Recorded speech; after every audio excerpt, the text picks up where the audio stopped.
From the Palmetto State Armory Studios, this is WRWN, Port Royal, Hilton Head, Savannah. Welcome back, golf fans. It is Friday, and this is the RBC Heritage Wrap-Up Show. My name is Tom Kinder. I'm here with the able swinger from Furman, Daniel Cort. Daniel, how are you? Good, buddy. It's hard to believe we've already got one round in, and the second one is just finishing up. Second round, a little better than the first. Yeah, I want to get to the fact that, there's no cut in this tournament, so everybody's staying, but, there's some fellas that are saying to themselves, boy, I'm glad there's no cut. I'm going to get a paycheck out of this. Right. Yeah, there are a lot of advantages for these top 69, as you said yesterday. Should be 70, but it's 69, and, it's got to help these guys relax a little bit, knowing that they're not going to go home. And, sometimes a tour player, he moves the ball a half an inch up or back in his stance, and that makes all the difference. I mean, for these guys, the difference in huge success and just marginal success sometimes can be just a little swing thought or a trigger. And here they have 4 days to, let's say 2.5 days to find it, because if they're not in it by middle way through tomorrow's round, they're probably not going to vie for the championship.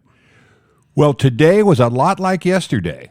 We saw some really good scores, but we saw just excellent weather. Just very marginal, a small amount of wind this morning. I checked around 1 o'clock, and the wind was coming out of the southwest at just 7 miles an hour. Great scoring conditions. And the morning guys got out quick. And any thoughts on or any surprises out of the fellas got out quick this morning? No, not a whole lot. I think when I just glance at the top of the leaderboard, a couple of surprises stick out to me. One is Patrick Rogers came out as kind of the next superstar in 2015 out of Stanford. Was sort of I think had an amateur career and a pedigree like a Justin Thomas, and just never materialized. Well, he hasn't got a PGA win. He does not have a win. He has 2 losses in playoffs. He lost to Charles Howell III at the RSM a few years back, and he's got another one in there. So he's a great player, but totally surprised to see him in this kind of form here at the Heritage, at least, because he's a big bomber, not known to be incredibly accurate with his driver, but he's saying in the press room that he found something around the greens. He's putting really well in the top 10 in the field in strokes gained putting. Well, you were talking about Tom Hoge and Sepp Straka earlier. Yeah, Tom Hoge, not a surprise. Most folks, other than Colin Morikawa, would tell you that, at least the players would tell you that Tom Hoge's probably one of the most accurate iron players on tour. He's shoots it like a dart or a bow and arrow. He's just a real solid ball striker. Compresses the ball, knows how to flight it, and around here with these small greens, good iron players are going to thrive because you're never going to have a very long putt. Well, he had a perfect day today. He had 7 birdies, not a single bogey. He's sitting at 11 under along with 3 other golfers. Why don't we take us through the leaderboard as it stands right now? Yeah, so JT Poston still remains in the lead here at Harbortown. He took the lead after the first round overnight by 2.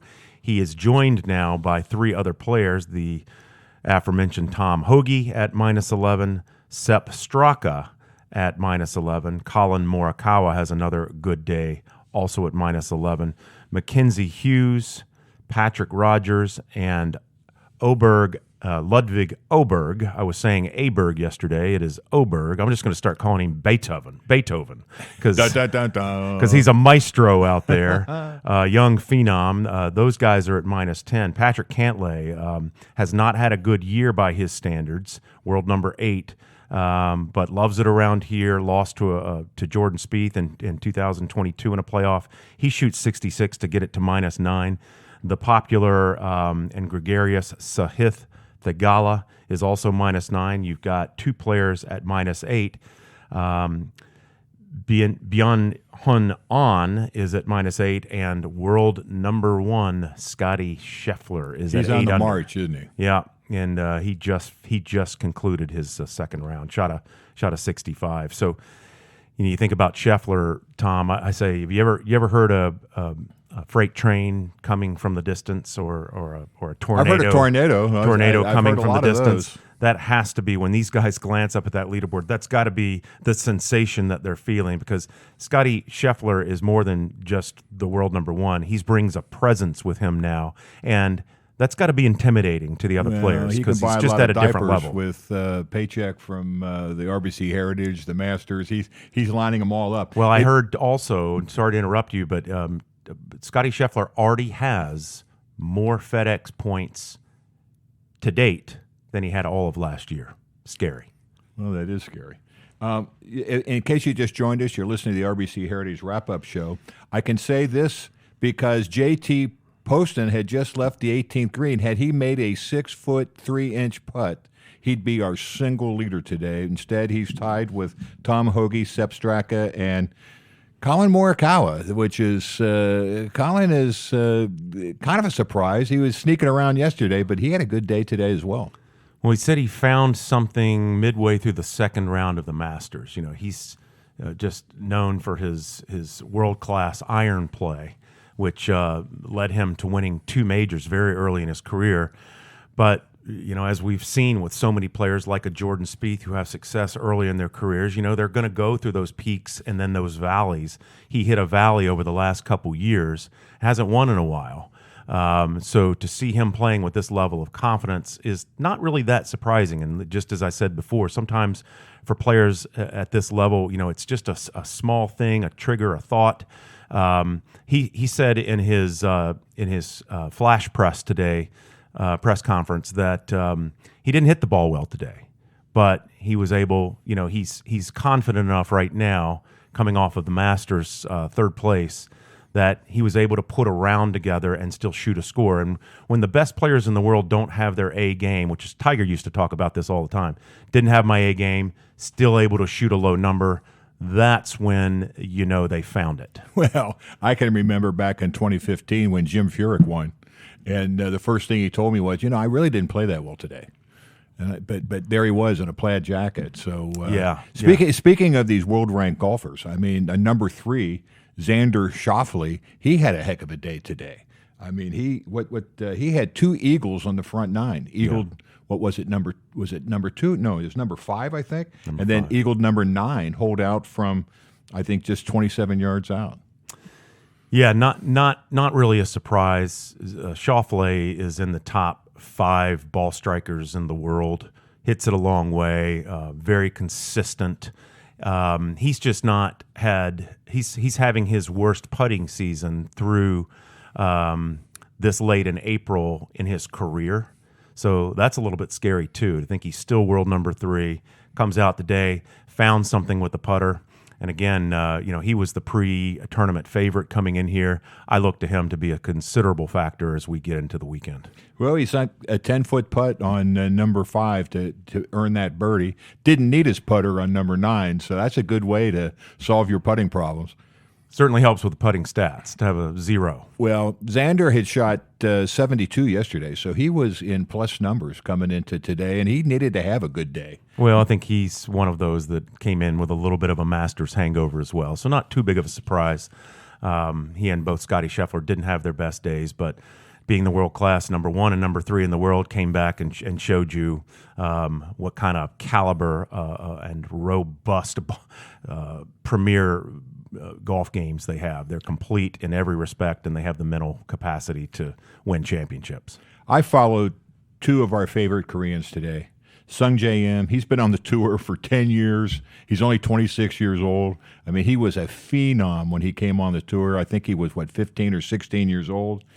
26 years old now. 2 career wins. He won the Shriners in 21. He won the Honda Classic. He shot 67 today, or he was 4 under. Perfect day, no bogeys. On the par 3s, he's 1 over. On the par 5s, he's playing 4 under. But Tom Kim was the golfer that really surprised me. He really had a great day. 7 birdies. He had 2 bogeys. So ordinarily you'd say, okay, he shot 66, 5 under today, pretty decent. But he's playing the golf course in a way that I don't think Pete Dye knew was possible. He's 3 under on the par threes. He's 3 under on the par fives. That all happened today. Wow. In one round. So that's pretty amazing. Anytime that you're getting birdies on par threes, but when you're birdieing 3 of the 4 par threes in one round, that's really spectacular. Tommy the Tank Engine, yeah, he would be another tremendously popular champion here. They feature him in an entire segment in the Full Swing. I think it's episode 5 or 6, all about Tom Kim. Fans love him. He's got this charming personality. Doesn't seem to take himself that seriously, but he is world class at a seriously young age. And when you look at him at -7, Sunjay M at -7, there's also another player lurking at -7, which is Rory McIlroy. Lurking. I love that word. What a great golf word. Lurking. Hey, I tell you what, we don't often talk about the Heritage Foundation. And we have historically always had a mention or two about the number of volunteers that it takes to run this tournament. But the Heritage Foundation is incredibly important to this area of the country. They raise hundreds of thousands of dollars, and that money gets spread around a number of different charities. They try and help everybody that they can. Some of that money gets to Savannah. Some of it stays here in Hilton Head. Some of it goes to Bluffton and the surrounding areas here in South Carolina. But there's another person that has given his time and energy to raising money in this area and has been just a legendary person. And that person is none other than Monty Jett. When we come back, we're going to catch up with Monty Jett and talk to him about all the different memories he has of calling the action at the RBC Heritage. Coverage of all things RBC Heritage, powered by Hilton Head Exterminators, continues on Rewind 1079. It's the wrap-up show with Daniel Cort and Tom Kinder, live from RBC Heritage. Okay, I promised that we would have a very, very special guest, and this special guest doesn't really require any kind of introduction, because the minute he starts talking, you're going to know who it is. Say hello, everybody. Tom, I tell you, it is so nice to be on your show. You've been on my show so many times over the years. Well, you know what? I'm talking here to Monty Jett, and used to be my next door neighbor, but that's how we met. I can't think of anybody, Monty, that has donated more of his personal time to charities on this island. You were the grand marshal for the for the St. Patrick's Day parade this year. Yeah, that was fun. It's good to be Monty Jett. That's what I tell everybody. Tom, we're so glad at the radio station to have you lend your National Football League talents to our little local radio station here with your show.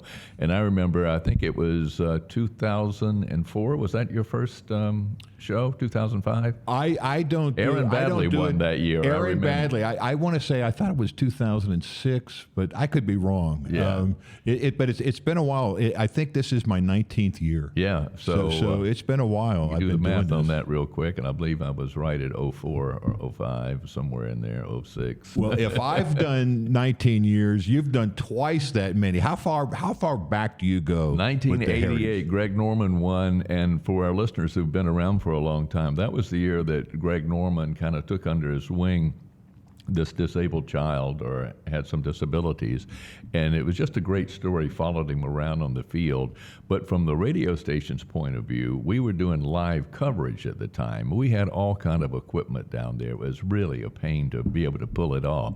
And Cecil Crowley, one of the owners of the Wild Wing, I know Cecil, was doing Diane. our play-by-play, not play-by-play, but covering the action on the field. And he was just an incredible talent, an ad-libber.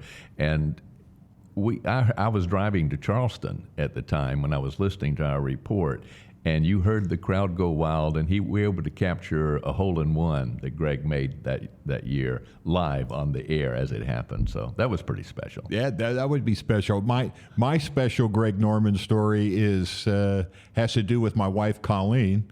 We were sitting in the stands watching the golfers on the practice range when a big thunderstorm came through. Everybody scattered. Mm-hmm. Colleen went right into the clubhouse. We were fortunate enough to have clubhouse passes.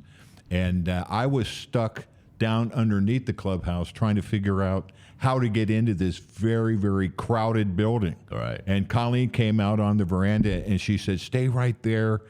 I met my friend Greg will let you in."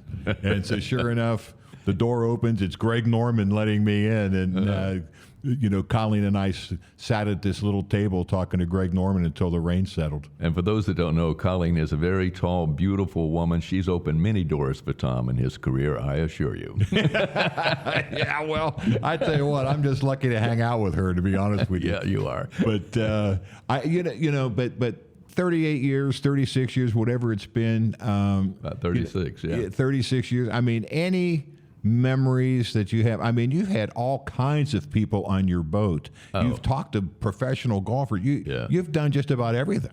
I've had a lot of fun, and not only the boat, it's amazing how it went from morning shows to afternoon shows to morning shows, depending on what was going on at the station at the time. One of the fond memories, other than having, the politicians always came by. Andrew Bauer, Lieutenant Governor, Joe Wilson, our congressman, used to hang out there every year and enjoy talking with Joe.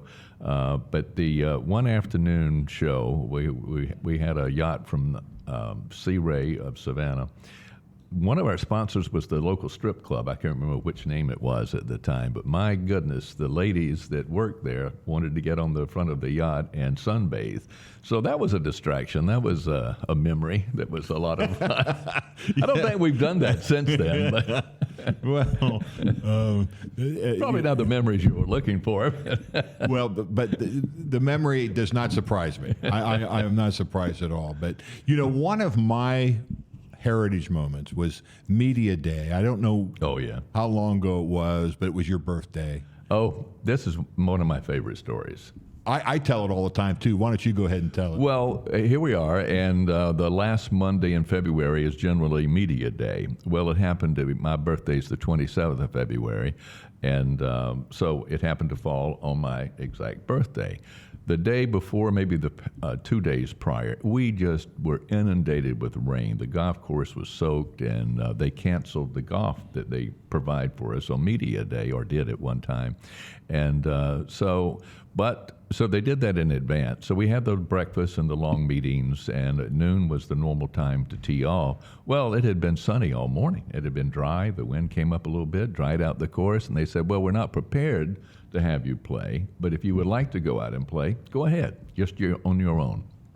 Well, I'm the type of golfer that I just get in a hurry. I got other things to do. I'm thinking about the next thing I've got. So we play number one, and I'm getting that way, those feelings again. And but when we're going to be through, I'm looking at my watch to plan what I'm going to do afterwards, and I realize, wait a minute, you're with your best friend. It's just the two of you. No one else is on this course at Harbortown that we could see. There might have been somebody way ahead or way behind, but I said, enjoy your birthday, play golf. And that's probably the most enjoyable round of golf, just the two of us playing Harbortown together. Our own private golf course. Right. I mean, you got to enjoy that moment. Not only do you have to enjoy it, but you have to say to yourself, this and I could probably never happen again. It won't probably. Yeah, I parred number 8. I remember that too. There you go. See, I remember you shooting 72. Yeah, right. I like your memories on Just the front par. 9, maybe. Yeah, well, I tell you, it's what a great memory, But calling the action for the Heritage, and people ask me all the time. You do all these football games, and then you go do golf, but. Are they similar? And I go, no, they're not. They're not similar at all. I have been with you at a football stadium. I've listened to you, been in the stands. I can't imagine the amount of work it takes to know the players, to be just pumped up the whole time, because your job is to get the players pumped up, to get the stands pumped up, and your third down and whatever the yardage is. I mean, people want you to have that recorded as their ringtones, have it recorded all over the place. You want to give us one? Oh, I don't want to do it now. I tell you what, you come on down to the Heritage. I'll do it, some other time. But football is all based on emotion, and golf. The golfers actually attempt to control their emotions. They won't very often demonstrate that they're really psyched up or really excited about a shot that they made. That's why I think when Tiger came on the scene and he gave you that fist bump, I think the fans responded to that because it was just a show of emotion you don't usually see these professionals, do. Monty, we're going to take a break right now. Folks, we'll be right back. Coverage of all things RBC Heritage, powered by Hilton Head Exterminators, continues on Rewind 1079. It's the wrap-up show with Daniel Cort and Tom Kinder, live from RBC Heritage. Welcome back. This is Tom Kinder, and you're listening to the RBC Heritage wrap-up show. We've got Monty Jett, the legendary voice of the Low Country, and we're talking to him about all the many experiences he's had covering, well, more RBC Heritages than he can count. Okay, Live Golf has been around now for 2 years, and it's, Full Swing 2 is on. I don't know if you've watched it or not, but do you have any points of view regarding Live Golf and if it's good or bad for golf? Or well, good for the PGA? I think it's good in the sense that some more money's on the field up for grabs. It's amazing to me that when Live Golf started paying these golfers these incredible sums of money to play, the PGA all of a sudden found a whole lot of money. So the PGA is probably a little top heavy that they were able to cough up millions more in prize money. So that was one thing that came to light. Another is, I don't know how it's going to play out. There's probably going to be some compromise. Maybe we can talk with Steve. I know he's Steve Wilmot on the committee to try to resolve these differences. But there's got to be something to work out. I mean, to me, I enjoy watching golf. I don't care if you call it Live or PGA. I want to watch my players. But with Live taking the big names, it's kind of hard to watch the PGA sometimes. You tune in on an off Sunday, and I don't know any of the players. Yeah, maybe it's because I'm old. I know all of them on the senior tour. But I mean, we cover the RBC Heritage every year, so you would think we would know those players. I watched the Mexico Open. Yeah, that's a good example. And I struggled. Right. I mean, I recognized the name Cameron Champ. I've interviewed Cameron, and he's one of the longest hitters on the tour, so I knew a little bit about him. But I have to tell you, I went through the top 10, 12 golfers, and his name was the only one I really recognized. So I think that, for me to want to spend the time watching golf, I want to see good golf, but I want to see somebody you know, the people that I know, and especially for you and I, because we've covered these guys for so long, and we know so many of them personally. And so many greats have come through Hilton Head Island. Boy, I was looking at the list just recently of all the champions we've had since the very first one in 1969. Wow. Some wonderful names in golf. Hall of Fame of golf, really. Yeah, I mean, Nicklaus, Zeller, Watson. I mean, they're all up there. They've all even won. Some that we didn't get to follow too much afterwards. I think Aaron Badley won your first year of coverage, and he was trying to keep the trophy in Australia. Peter Leonard had won the year before. What a great! I don't know what happened to him, but he was so funny in media day. He came back the next year. I mean, that guy was a hoot. Well, do you have any, other than the women on the cruise boat, any fantastic finish memories from covering the I didn't on my show. I didn't do because mostly it was morning shows. Didn't get to do the finishes. Mine was mostly just talking to spectators, politicians, whoever dropped by the yacht. Mine was more being radio since I was 15 into the technical end of it, of how to make this work. And I mean, I remember climbing up to the top of the lighthouse. I used to do it from the lighthouse a few years, 110 steps, by the way. And I had to take a suitcase full of equipment up there that was heavy. But boy, what a signal, because being that high in the air could shoot right to the tower. You could see it in Bluffton on the May River. So that pleased me a lot. We were at the top of the yacht club, the Hilton Head Yacht Club there in the Harbortown Yacht Basin. I've been on boats. I've been in the hospitality tent. So a lot of different places. But one of the challenges for me personally was I was on a 60-foot Sea Ray coming from Savannah to bring it to Harbortown. And I was broadcasting live on the trip over there. And the captain walked away from the helm as we were docking on Defusky for a minute. I don't remember why we were stopping, probably a cocktail. And he just turned it over to me while I'm broadcasting. So I had to dock this 60-foot boat, and I've never driven one before. But I put it on the dock, so that was a memory. That does not surprise me. I know you are the ultimate sailor. You and Jimmy Buffett. I mean, any particular harbor, you can get the 60-footer in there. No questions asked. You've had professional golfers on your show before. I remember listening to one. I'm trying to think who it was now, but. I had Justin Leonard's been on, and I did a broadcast when we were doing a promotion with one of the golf stores in Bluffton who had come by. I'll think of his name in a minute, Adam. But it was. Do you have a favorite champion? Wow, that's tough. You know, I like the crowd favorites. Boo was a Boo would be he mine. Was back to back, especially the way he won. Yeah, I know. I know. Chipping in on 17, chipping in on 18. You can't ask for a better finish, right? No, that was incredible. Now that you ask me for best finishes, that might be the one, or the one Davis Love chipped in on number 18. Yeah, Love and too. Davis Love's what, 5-time winner? 5-time winner. Yeah, That's right. Yeah. And he won the Masters quite a few times too. Oh well, they're all good. I tell you, Boo Weekley, I think is one of my favorite golfers. He taught me a little putting game that he uses to practice his putting. He said, practicing putting can be pretty boring, and so he showed me this little game he does, and to this day I still do it. Every time I go to the practice range and go over and putt, I always tell everybody. Well, what I do is you take 2 golf balls, you hit one to the hole. If you make it, you get 2 points. But your second shot has to be closer than your first shot, your first putt, and that's worth a point if you can get it inside that first putt. Now, and after you've hit both of them, you have to make the longest of the 2 putts. To keep your points. And he said the objective is to get to 15 or 20 points, whatever it might be.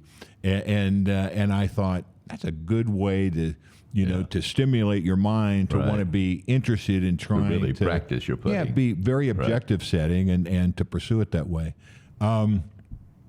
Probably another memory I had. Well, on golf tips, let me just interrupt there because I did get a golf tip from a pro, John Daly, and he's such a long hitter. And I was out there on the practice range. I said, John, I can't hit this ball more like 200, 240 with my drive. I'm getting old. What's your secret?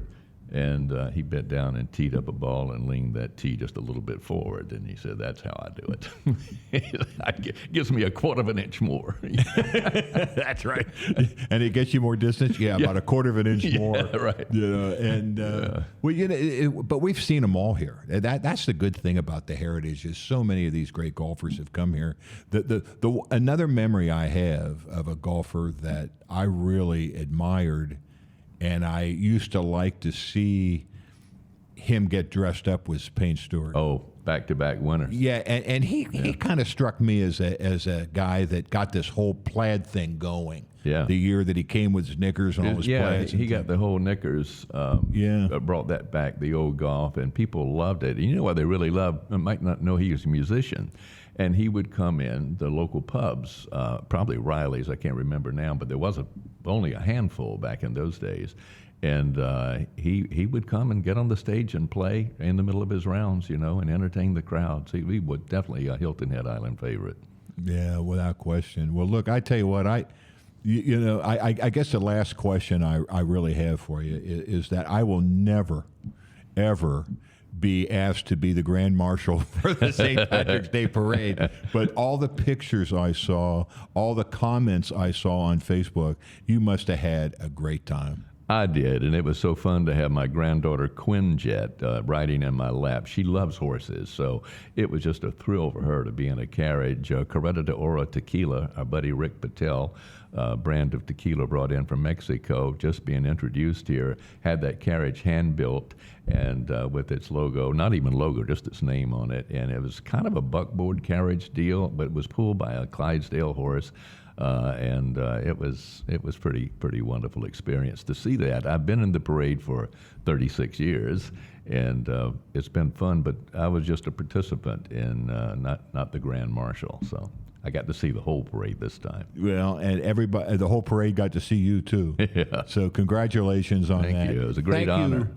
Well, thank you for all the service that you have given Hilton Head Island. I tell everybody that there's 3 people that run the island: the mayor, the sheriff, and Monty Jett. And we were all 3 together at the parade. Thanks for stopping by. Yeah, Tom, it's a pleasure. I'm not used to being interviewed. I'm the one doing the interviewing, so it was nice to experience this. Well, we'll do it again sometime. You bet, buddy. Coverage of all things RBC Heritage, powered by Hilton Head Exterminators, continues on Rewind 1079. It's the wrap-up show with Daniel Cort and Tom Kinder, live from RBC Heritage. Welcome back, golf fans. This is Tom Kinder along with Daniel Cort, and this is the RBC Heritage wrap-up show. If you just joined us, JT Poston on the 18th green had a 6 foot 3 inch putt for a birdie. He would have been the single leader. Instead, we've got 4 very familiar names atop the leaderboard. Daniel, take us through what's happened at Harbortown today. Yeah, Tom, as we talked about, the wind laid down for most of the day. Got a little fresh in the afternoon, but overall it was an average of about 7 to 8 miles an hour wind. And Pete Dye knew that when he designed this course that if Harbortown was going to have any vulnerability, it would be on a day like today. And the best players in the world will expose that, which they did. Birdies were flying all over the golf course. We have 4 players tied for the lead at minus 11. JT Poston, Tom Hoagie, Sepp Straka, and Colin Morikawa at 10 under. Mackenzie Hughes, Patrick Rogers, Ludwig Oberg at 9 under. Sahith Tagala, and Patrick Cantlay. You have 2 players at minus 8. Ben On and world number 1 Scotty Scheffler. Yesterday we talked about toughest and easiest holes, and because the wind really never changed and the conditions really haven't changed, we've got the same 2 holes today. Toughest was number 14, the par 3, 186 yards. Pin was middle right, and as we get into Saturday and Sunday, I think you'll see that getting closer and closer to the front edge, maybe even the front right side of that green. But nevertheless, number 14 was toughest today. Easiest, again, the par 5, number 2, 549 yards. That pin was back and in the middle. And, we've talked a lot over the years about these par 3s, but they're almost always the toughest holes when, you don't have a whole lot of wind. And you've got scoring conditions like they are now. Those par 3s are pretty much always going to play toughest and be the holes that these golfers will remember. It's when it's out of the north that you get number 18, number 8, number 15. And it's my understanding that the weather for the rest of the week is going to be very similar to what we had today. Maybe just a little chance of rain on Sunday. But boy, I tell you what, anyhow, you've got to master those par 3s this week. Yeah, and if any of our listeners out there have played Harbortown, they understand exactly what you're talking about with these par 3s. For those listeners who haven't played Harbortown and may have seen it on television, it's quite a different thing to be on these grounds and stand on these tee boxes and look at these tee shots. They are visually intimidating by design. It requires, typically, with the exception of number 17, a mid to longer iron. If it's windy, possibly even more so. But I heard something, Colt Knost said, I love listening to Colt Knost on the CBS telecast this afternoon. He says, number 14 tee shot terrifies me. Not scares me, not intimidates me, terrifies me. For a world-class player to say that is saying something. And we always know that plays one of the hardest par 3s on tour. But the pros will tell you through the years, historically, this is the best collection of par 3s on tour. And I also heard something else I had never heard before, is that Pete Dye intentionally designs all these par 3s in different directions. They're all moving in different directions all four on that golf course, so that depending on that wind for that particular day, two might play a little easier and the other two are going to play that much harder. But it's always to keep these guys guessing, especially on the back nine when it's a little bit more tree lined and that wind is a little bit harder to pick up. Well, you remember this. I played a hole. I played 9 holes with Pete Dye once. And we were playing out at Colleton River, and there was a hole. I can't remember what number it is now, but it was pretty much a straightaway hole. I mean, and it was like handicap number 5 or 6. And I said, well, how come this is so difficult? It doesn't look that intimidating when I look at it. He said, well, let's play the hole and see. And so, sure enough, I hit my driver, and I didn't hit the landing zone. I was over in all these moguls, and he told me, he said, now, and just by happenstance, you don't before you hit that, you weren't even thinking about moguls, and you didn't know if you're going to have a uphill lie, a downhill lie, or a side hill lie. Right. And that's what makes this hole so difficult. Yeah. But he could come up with some of the most incredible ideas, and I told him after we were done, I said, you must have been in a bad mood when you built this golf course. And he laughed. He thought that was so great. A lot of people thought he was on drugs for years because some of his courses got a little diabolical there in the late 80s and early 90s. Teeth of the Dog being one of them down there in the Dominican Republic. Yeah, but he truly is the Michelangelo of course designers. I mean, he could take a piece of land and start chipping away at it and create masterpieces. And you look at Harbor Town on television and you just really realize what a gem we have here. Well, that number 14, the number 14 is intimidating for a lot of different reasons, though. You've got overhanging branches, and let's say you get past those overhanging branches and you land to the left of the pin. Then you're looking at a downhill putt. And I can remember years ago when Charlie Hoffman was playing, he went over into the landing zone, and he hit his hybrid from over there, and it rolled it across the green. It stayed up, and he made par. But just coming from that side to a pin that's placed on the far side over there by those railroad ties, that is an intimidating shot, to say the least, and that's what makes that hole so difficult. Well, in that hole, we've talked about this year after year, that hole always seems to factor into who ultimately goes on to win this championship. I don't expect that to be any different on Sunday. You think about Patrick Cantlay when he lost to Jordan Spieth in 22. A lot of people don't remember this, but he hit his second shot up against it stopped on the railroad tie. He was able to get that up and down miraculously. I think about Darren Clark back in, I believe it was 2005. Shot an 80 in the final round, had a 3-shot lead overnight, and he putted it into the water from that position. So if you're long and left on number 14 on Sunday, you've got some serious issues to navigate, and then you got to navigate those last 4 coming in. So it's always a fantastic finish, it seems here. I wouldn't be surprised, Tom, if we saw our 3rd playoff in a row, given how bunched up the best players in the world here are. Now, let me ask you this. Today, you see JT Poston, I think he was 3 under on the day, but you had a bunch of guys chasing him. And was today a day where you pretty much didn't want to make a mistake? So you weren't pushing it to the point where you were afraid that you might create an issue for yourself that you didn't need to? Or is this a day where you don't want to fall too far behind because the scoring conditions are going to be so great? Because here we are at 11 under. And Webb Simpson, when he broke the record here, he was 22 under. Mm-hmm. So we're on pace to at least tie Webb Simpson's record for 4 consecutive rounds here at Harbor Town. But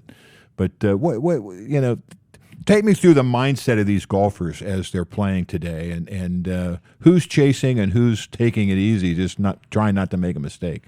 Well, like Tom Weiskopf said in the 1986 Masters coverage right before Jack Nicklaus hit his tee shot on the 16th hole, they asked Tom Weiskopf what Jack was thinking at that time, and he said, well, if I knew what he thought, I would have won a few of these myself. If I knew what these guys thought, I might have a chance to be somewhere in this game. I probably wouldn't be sitting here with you, and that's all right. I'd rather be sitting here with you anyway. So it's good that I don't think that way. But what I would say, Tom, is probably the only player in this field of 69 that was thinking protection in the least is probably JT Poston. Right. He just didn't want to go backwards. He knew that he had a 2-shot lead. So he wanted to keep moving forward, but he also didn't need to get overly aggressive. All the other players, knowing that there's no cut, and I think that's the advantage of knowing that there's no cut, knowing that the wind is laying down, knowing that the course is in ideal condition.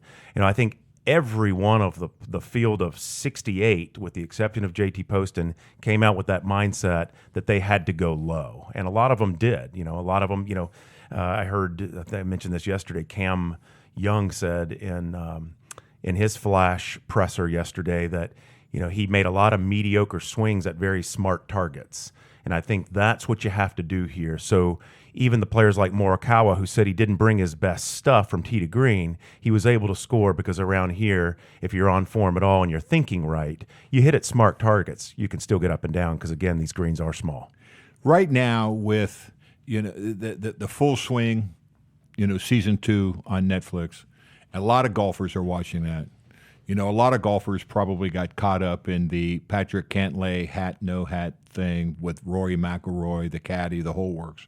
But when you come to a signature event like this, it really has the flavor of being a very international event. And I just couldn't help but think to myself, gee, you've got every Ryder Cup player out there right now. Mm-hmm. Okay, so talk to me a little bit about how did the Americans stand up to the international crowd today, particularly the Europeans? Well, I think they're kicking their butts. if you want to take the top, I think, what did you say? You picked 5 of the top Americans versus 5 of the top internationals, and I think it's the Americans are minus 34 versus the internationals at minus 23. Yeah. I took Scheffler, Morikawa, Schauffele, and Cantlay, and they totaled up to 34 under. And then I took McIlroy, Fitzpatrick, Aubert, and Lowry, and they were minus 23. So when we've got them on our turf, we do pretty well, hat or no hat. This would be a cool place for a Ryder Cup, wouldn't it? Yeah, well, I guess. Well, what I think in the back of my head, because we talked so much about LIV yesterday, is where would the LIV guys stack up in this event?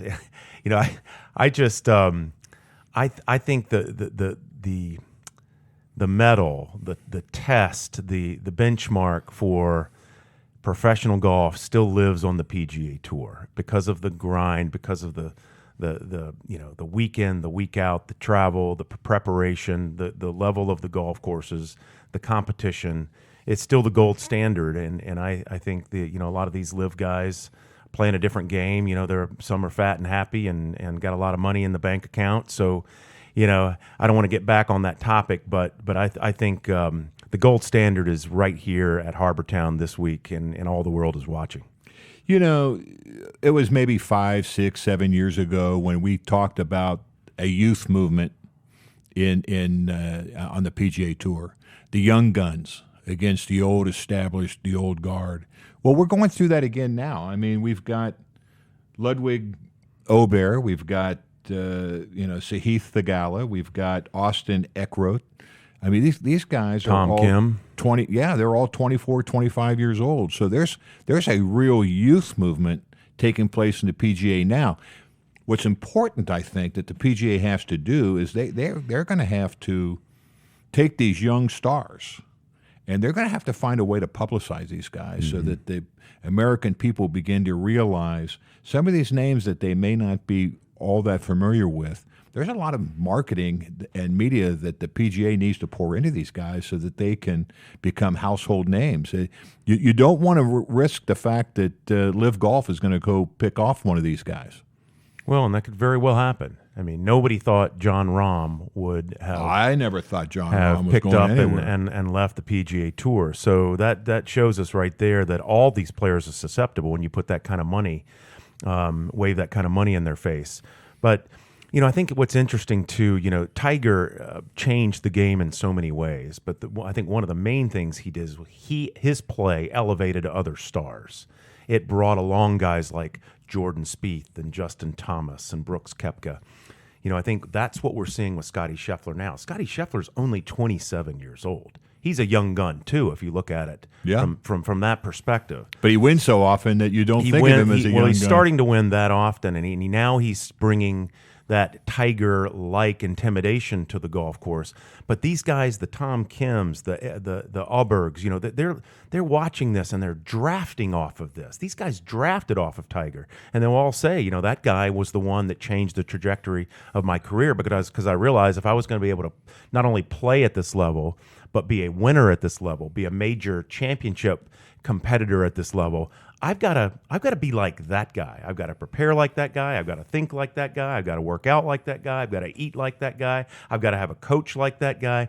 I mean, there's a process in this, and I think these young guys start that process so much younger. Thus, they're super prepared when they get out here at a ripe old age of 18, 19, 21 years old. Okay, we're going to take a break right now, but when we come back, we're going to talk to a gentleman who is local, a director of golf, and played on the European Tour. He played against Justin Rose. He knows a lot of these guys. He played against Luke Donald. So it'll be interesting to see what he has to say about growing up to be a professional in Europe. Coverage of all things RBC Heritage, powered by Hilton Head Exterminators, continues on Rewind 1079. It's the wrap-up show with Daniel Cort and Tom Kinder, live from RBC Heritage. Welcome back to the RBC Heritage wrap-up show. We like to always have guests on that have an interesting perspective of things. With us today is Kieran Staunton. He is the director of golf at Berkeley Hall. Kieran, welcome to the wrap-up show.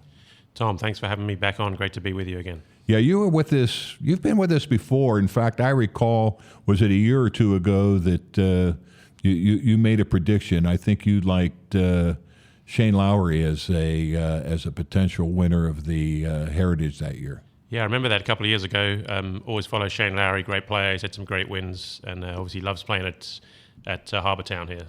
Yeah, well, you were on the European Tour for a while. I want to say you played professionally for 4 or 5 years across the pond, and you ran into some of the people that are still household names on the PGA Tour. Yeah, I was lucky enough when I first turned pro, had a few mini tour years and made my way onto the European Tour very briefly back in the early 2000s. Great time for me. Got to play some great courses, travel the world, play against some of the best players.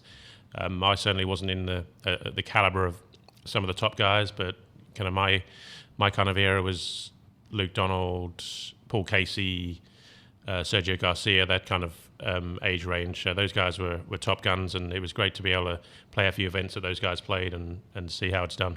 And they're still out there. I mean, they're still playing. Yeah, for sure.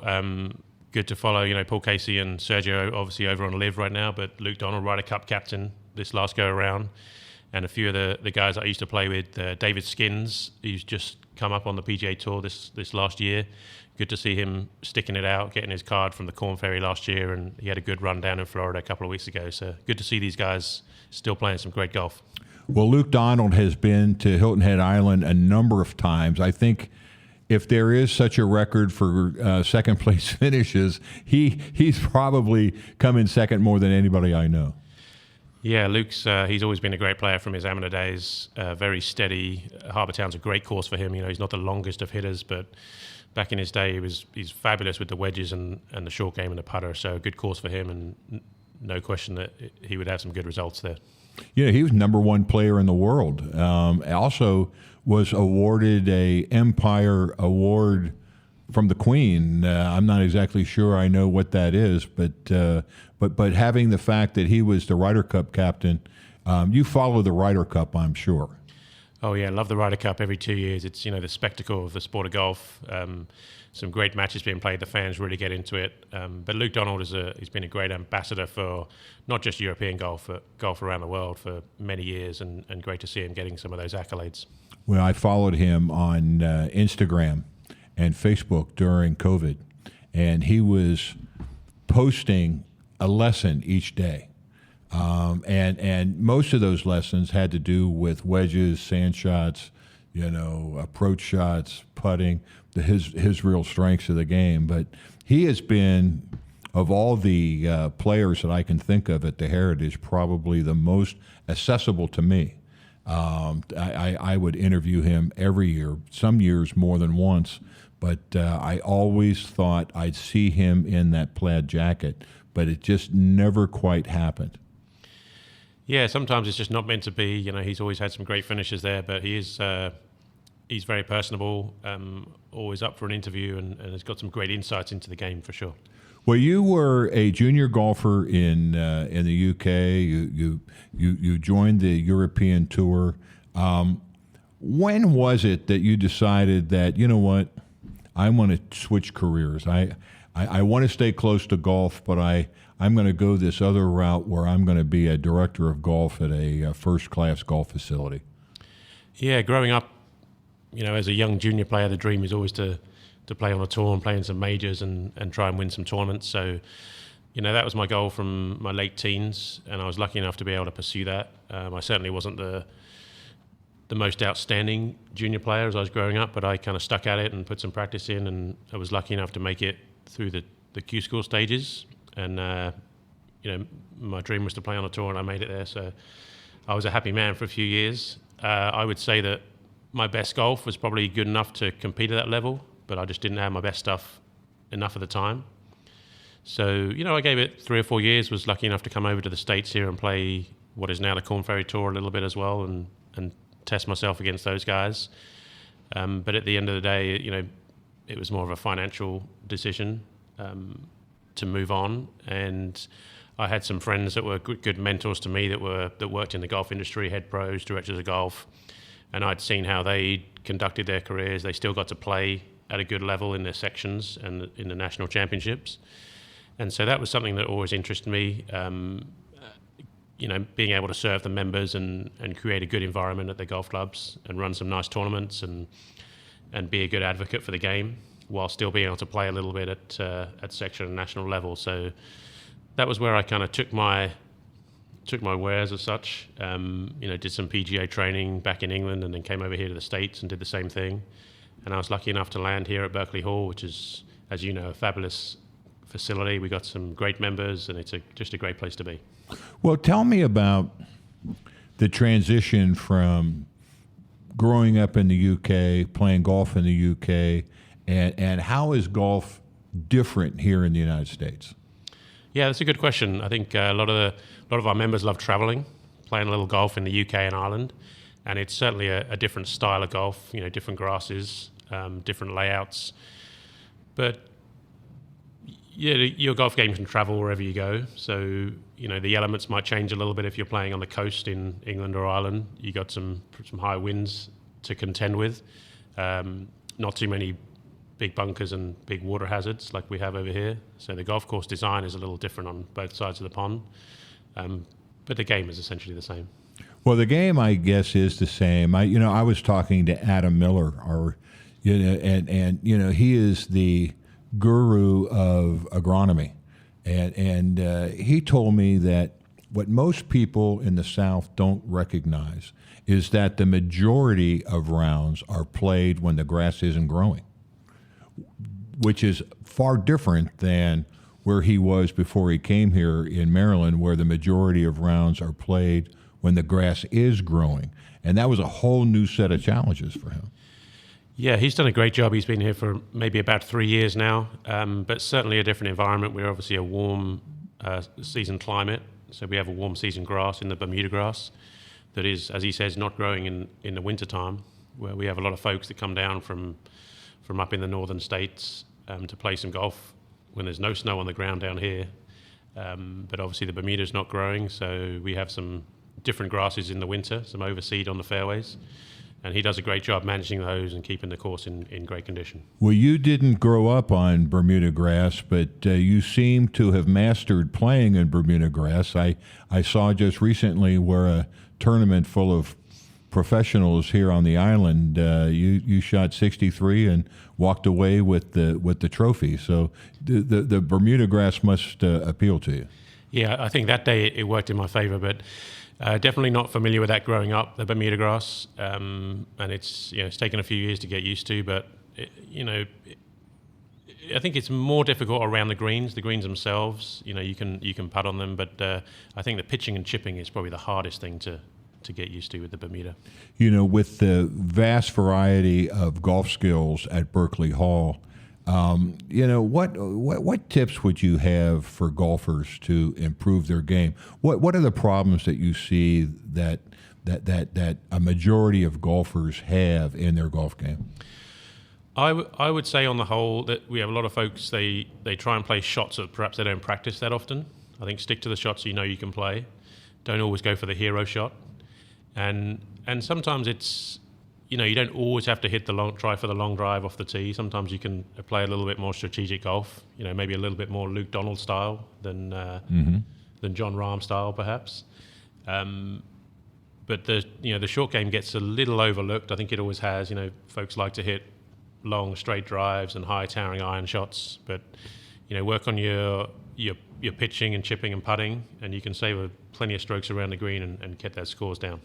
Well, we are here for the RBC Heritage, and you know these golfers. You follow them. Who do you like to master Harbour Town this year?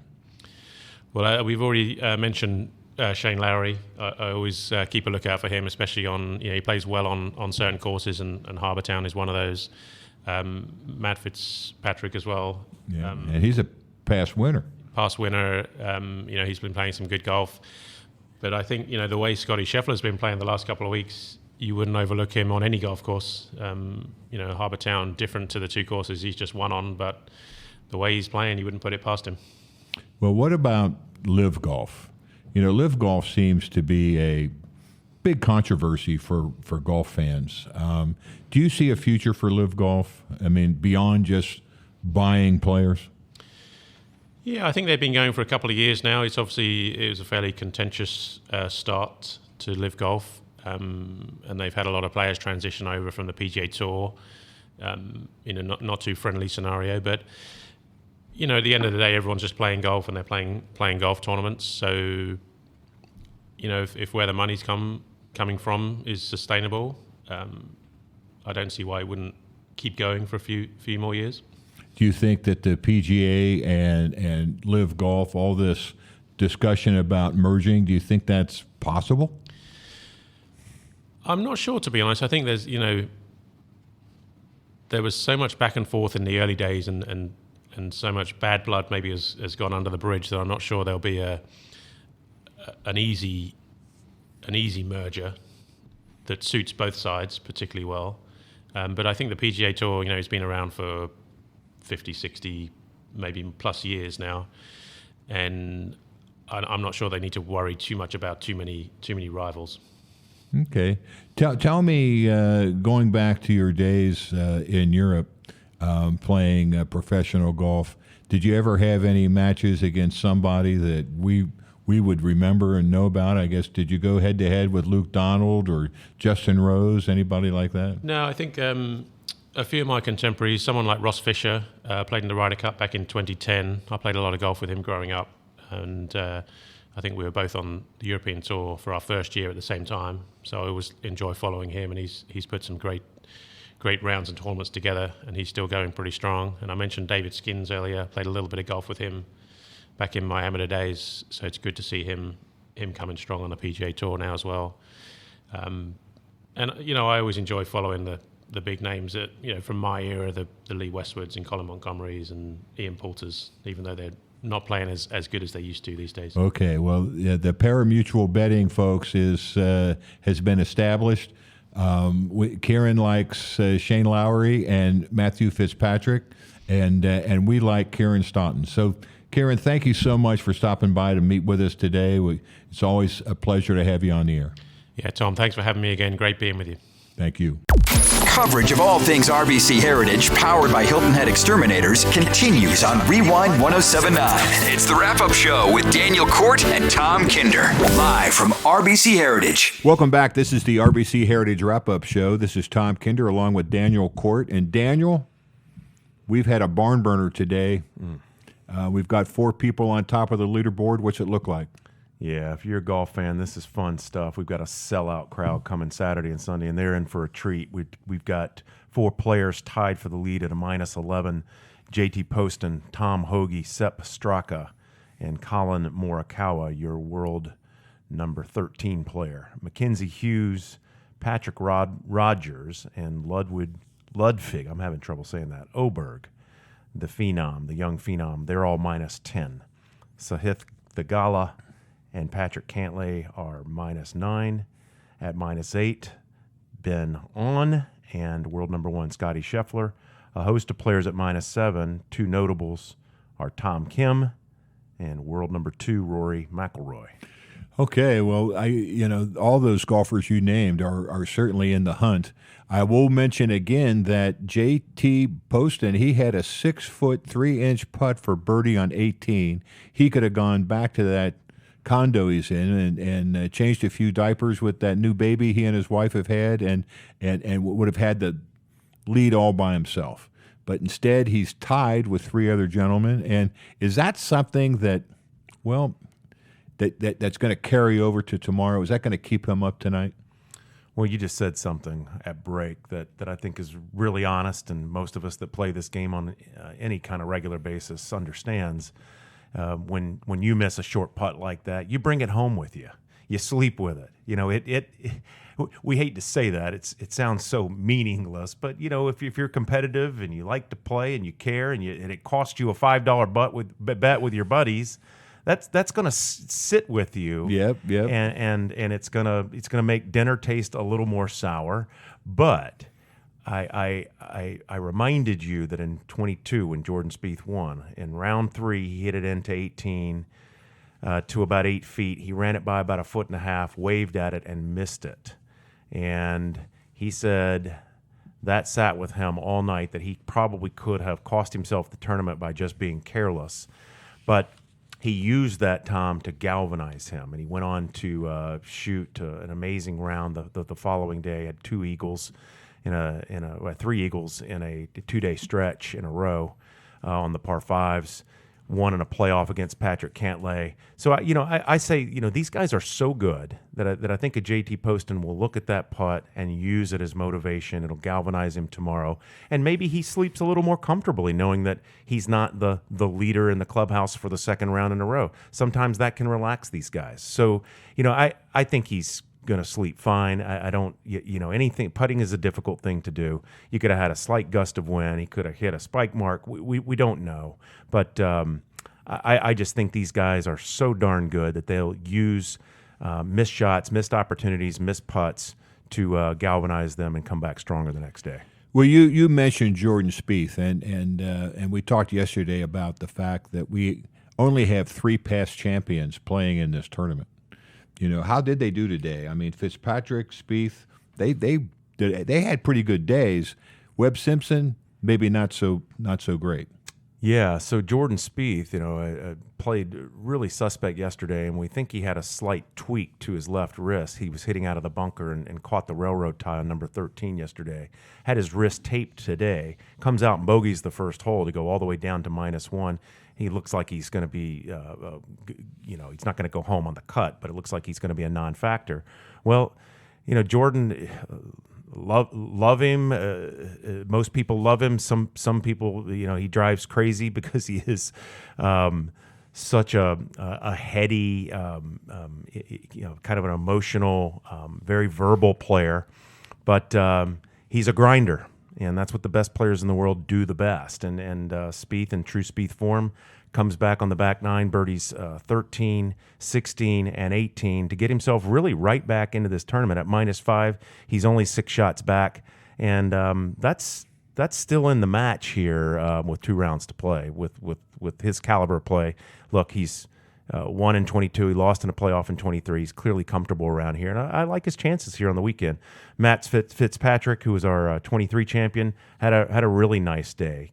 Shot 4 under par, getting it in at 6 under. So Webb Simpson, not so much, but not a huge surprise. Simpson's not been on form for a couple years.